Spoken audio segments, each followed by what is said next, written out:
A family of 5 takes a Sunday drive and vanishes. Well, has anybody seen or heard anything today? Try and get any kind of information. Nothing was going on. One detective refusing to accept the official story. It's much, much harder to substantiate the accident theory than it is the foul play theory. More than 6 decades later, the mystery endures and the question remains. This kind of thing just really didn't happen. It was always a mystery. What happened to the Martin family? When we find the car in the Columbia River, we will find the Martin family and we will solve this case.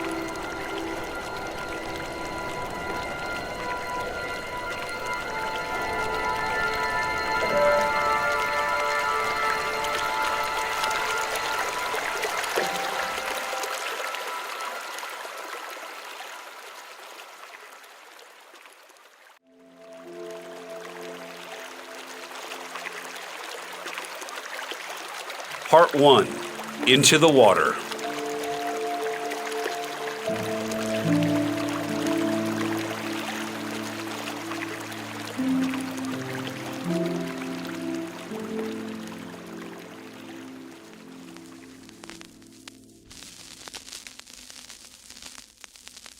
Wake up, Portland. It's a wonderful day today.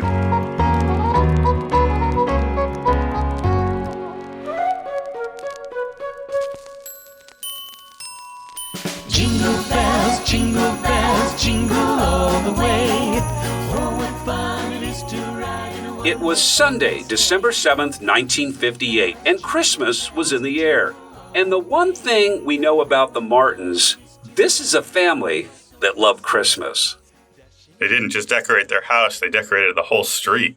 Well, J.B. Fisher is as fascinated with the Martin case as I am. He recently wrote a book on the Martins called Echo of Distant Water. Paint a portrait, if you will, of the Martin family, and let's begin with the parents. So Ken Martin was 54 years old. He was a co-owner of a Portland home appliance repair company, and he was also active in his community. He was a Boy Scouts troop leader. He was a photography enthusiast. He even had a dark room in his basement.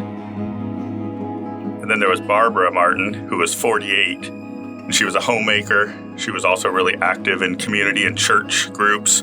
And she was really interested in sweepstakes contests, and she was amazingly successful at them. She even won the family a car. She won them a Jeep Willys. They ended up trading it in for the station wagon that we'll be hearing more about. We said that the Martin family loved Christmas. Ken Martin really loved to decorate.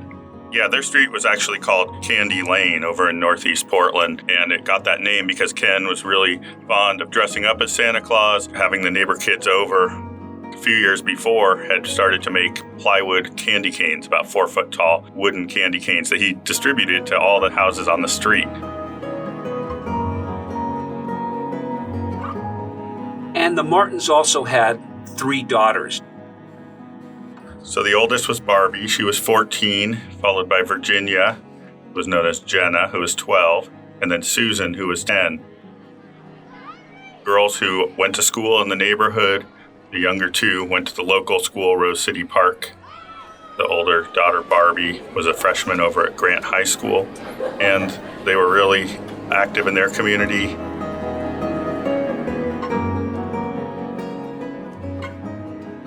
In 2008, while working on my documentary about the Martin family, I talked with neighbors who grew up with the Martins. Pam Gunderson was friends with the eldest daughter, 14-year-old Barbara. Now I call her Barbie because I played with her.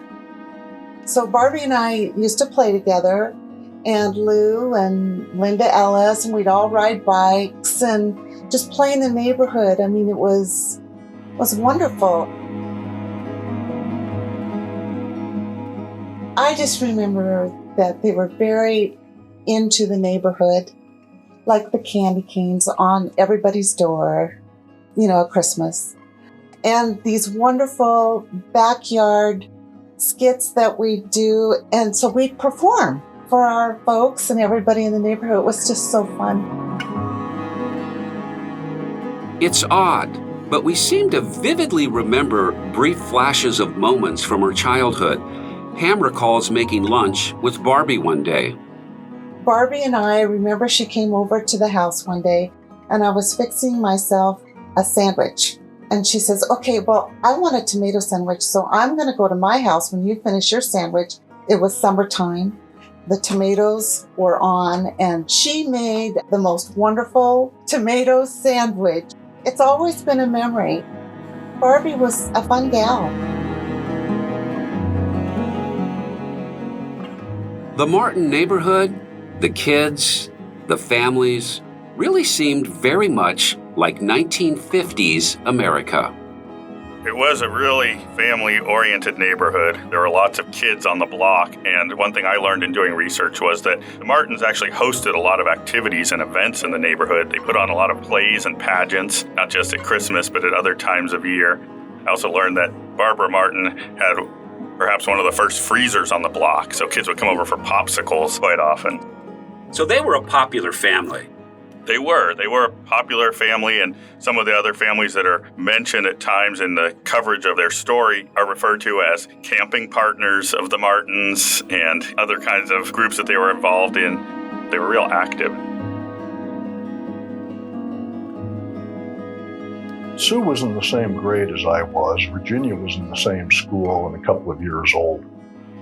There was a neighbor boy named Dan Portwood who went to school with two of the Martin girls. And Dan would later become a police detective, and he has a lifelong connection to the Martin mystery. This kind of thing just really didn't happen. It was always a mystery to me as I grew up. Like I say, Sue was in the same grade as I was, and one weekend she goes home and never see her again.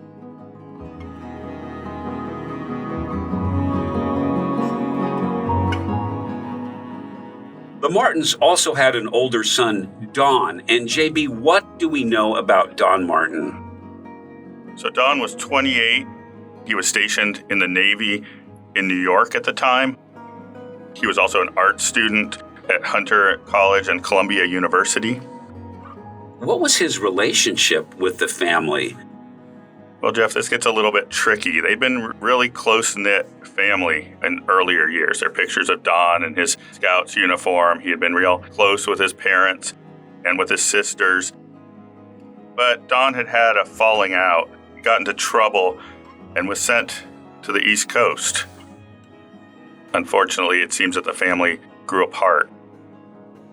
We're going to hear more about Don Martin and how he plays into this mystery later in the podcast, but let's get back to that Sunday afternoon. The Martins planned to take a Sunday drive, and what do we know about that drive?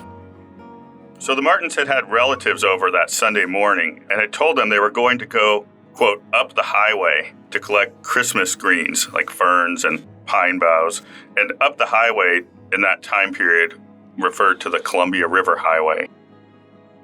The neighbors recall them getting ready to leave sometime in the middle of the day, and then recall them leaving between about 1 and 2:30 p.m.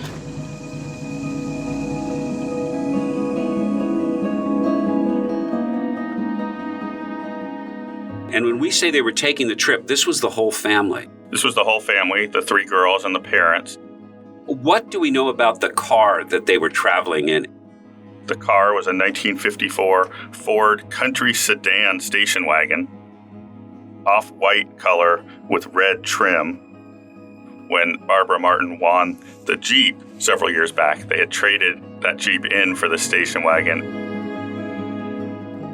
Now, the Columbia River Gorge is east of Portland, and it follows the path of the mighty Columbia River. And one of the first stunning sights you see is Multnomah Falls. You drive further east, you come to the town of Cascade Locks, roughly an hour's drive from the Martins' home back then. Cascade Locks will later provide an important clue in this case. Now, neighbors say they left between 1 and 2 o'clock. Doesn't that seem late for a drive up the gorge, JB? Because it's winter time here in the Northwest Oregon. It gets dark about 4 o'clock. Yeah, that is quite late. And in fact, the Martins were very careful drivers. They didn't like to drive after dark, according to friends and family. So this idea of leaving at that time, even if they were only going to get Christmas greens and turning right around, it would still take a couple of hours, which would put them right about dusk or later. Once again, they told everyone they were going to go collect Christmas greens, which wasn't unusual because they love Christmas. It seemed to make sense. They did that as a ritual every year. Friends and family had a sense of where they had gone just from the places that they tended to go, which were usually in the Columbia Gorge.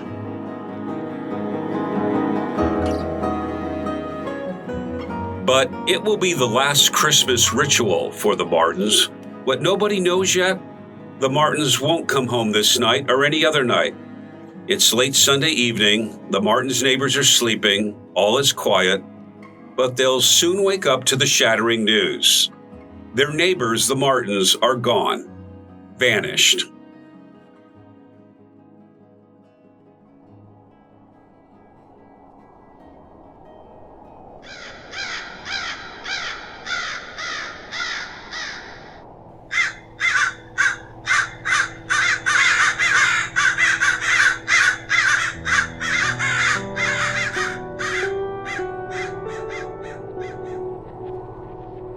Monday morning, December 8th.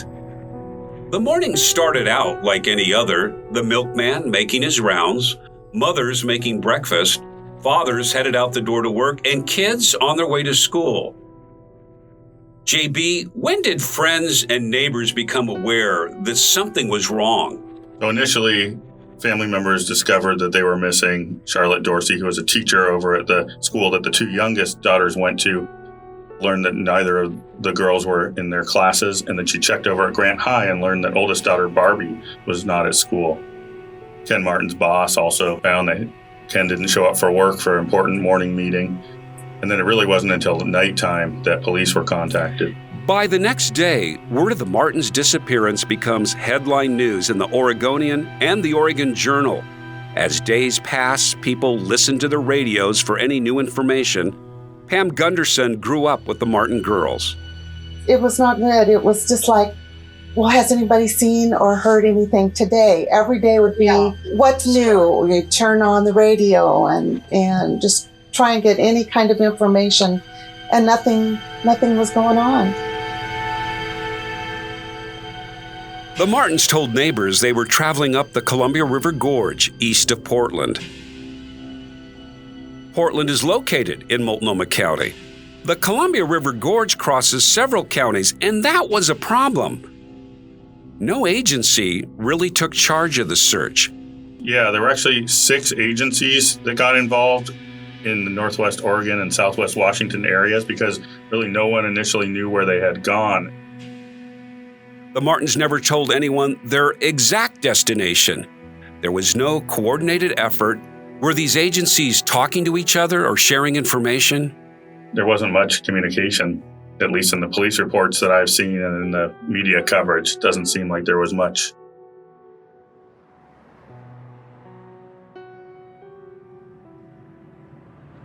This lack of communication and organization would continue to be a major problem in the search for the Martins.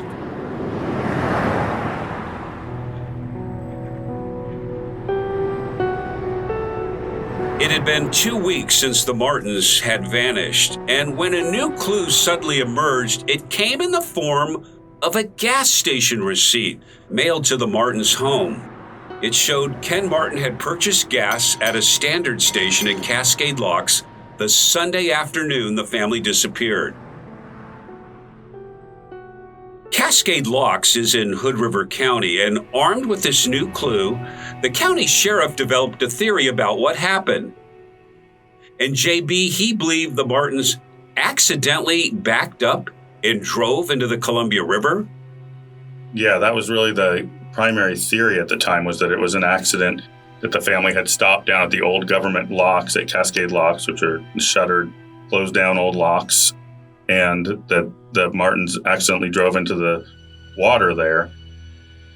The sheriff based his theory from a witness who said he saw tire tracks leading into the water, but there was no hard evidence, no proof. The sheriff never saw the tracks. Divers searched the locks but found nothing. Still, The explanation seemed to satisfy investigators. Except for one. A Multnomah County detective named Walter Graven.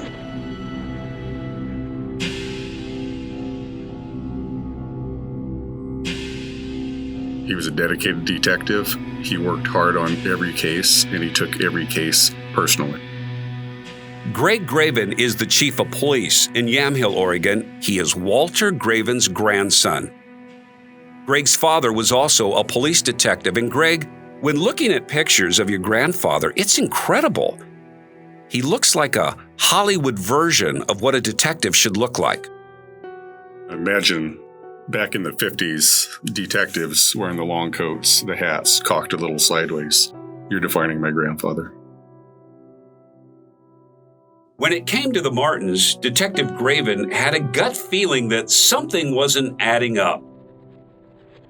He had learned the Martins had been spotted that Sunday at a cafe in Hood River, about 19 miles east of Cascade Locks.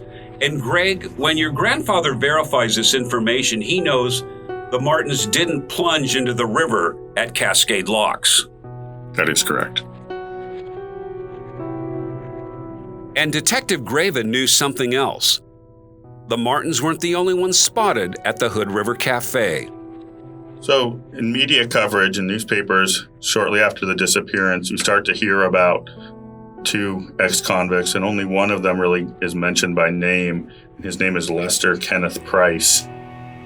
Later on, there'll be some other important connections to the case, but he's described as an ex-con who had done time in California and possibly other western states. The other ex-con, who doesn't get mentioned by name, is described as someone who had known Lester Kenneth Price, who had spent time with him in prison. And later on, in police reports, he's known as Roy Light. So the two ex-convicts are seen at the cafe with the Martins, and they had stolen a car? There's a 1951 white Chevrolet sitting on the west side of the highway, starting on December 7th, the day the family disappeared. Doors locked, the keys are inside. And later on, that car with California plates is traced to Lester Kenneth Price. Turned out he had driven it up from Venice, California, right around that time.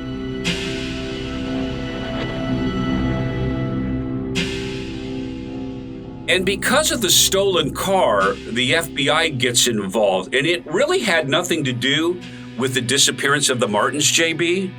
It was because the car had crossed state lines and was believed to be stolen and associated with ex-cons, so the feds were actually testing it for fingerprints. And there's more. A couple named Kelsey and Doris Knutson tell the FBI they saw the Martin station wagon leaving Hood River about 4:30 at a high rate of speed, driving west back towards Cascade Locks.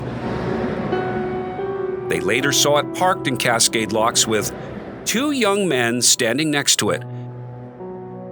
JB, it really starts to verify what Detective Graven's instincts were telling him.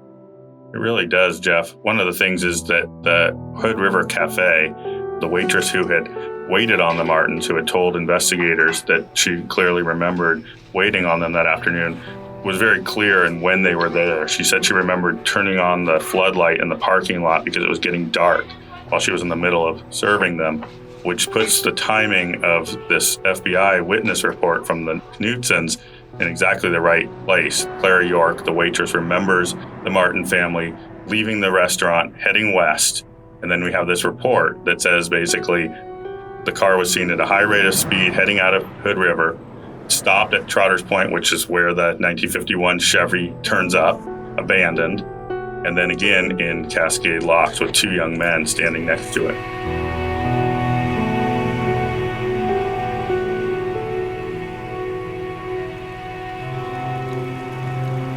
Were the two unidentified men the ex-convicts? Had they somehow harmed the Martins? No one was putting the pieces together except for Detective Graven. And Greg, when your grandfather finally gets this FBI report on the car, it points to the fact that no one is coordinating the search effort. Your grandfather's the only one putting these puzzle pieces together. It really had to be frustrating for him. It absolutely was, and he was extremely frustrated from conversations that I heard him speaking with my father about, that there was no communication, there was no collaboration, there was no networking. Anything primarily on this case that my grandfather discovered was because he was doing the investigation himself and would learn later that officials of other organizations already had that information. Plunging ahead on his own, Detective Graven is about to discover a new clue.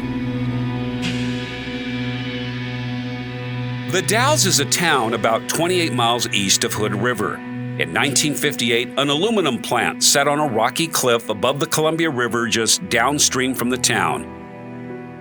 A man walking in the area found tire tracks. So these were deep tire tracks and wheel ruts in the mud that went off to the edge of a 25 to 30 foot cliff just downstream from the Dalles. There was no return. In other words, the car didn't go back the other way. Detective Graven takes plaster casts of those tracks, has them analyzed, and they come back as an exact match to the Atlas brand tires the Martins had on their 1954 Ford station wagon. And there was more. Detective Graven found fresh paint scrapings on the rocks where the tire tracks ended. That was analyzed by the Federal Bureau of Investigation. They were an exact match to the make and model of the Martins' vehicle, the Ford Squire wagon. Detective Graven is now convinced the Martins' car had plunged into the Columbia River at that exact spot. From conversations that my grandfather would have with my father about this specific case, my grandfather did have theories that the Martins were met with foul play, that it wasn't an accident, that there was homicidal violence involved.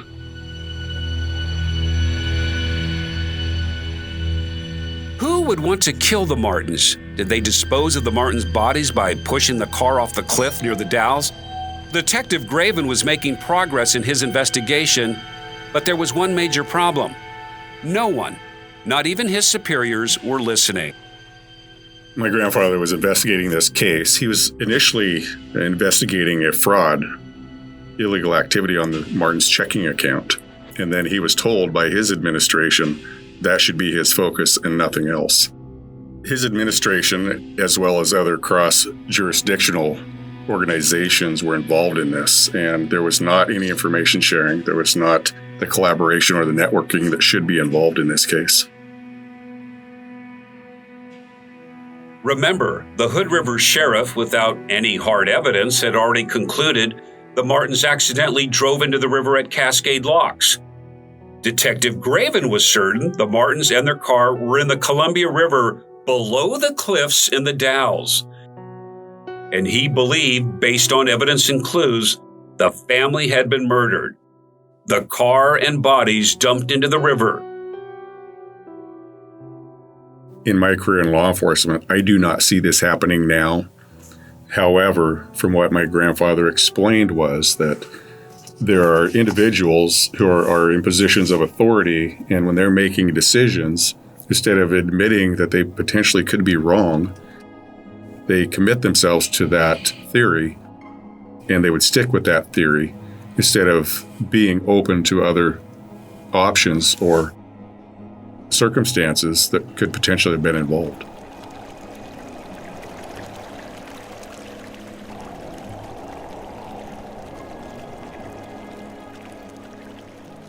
It had now been more than a month since the Martins went missing, and just when it seemed like Detective Graven had run out of leads, a man walking in the area not far from where the two ex-convicts had abandoned their stolen car sees something in the brush under a rock.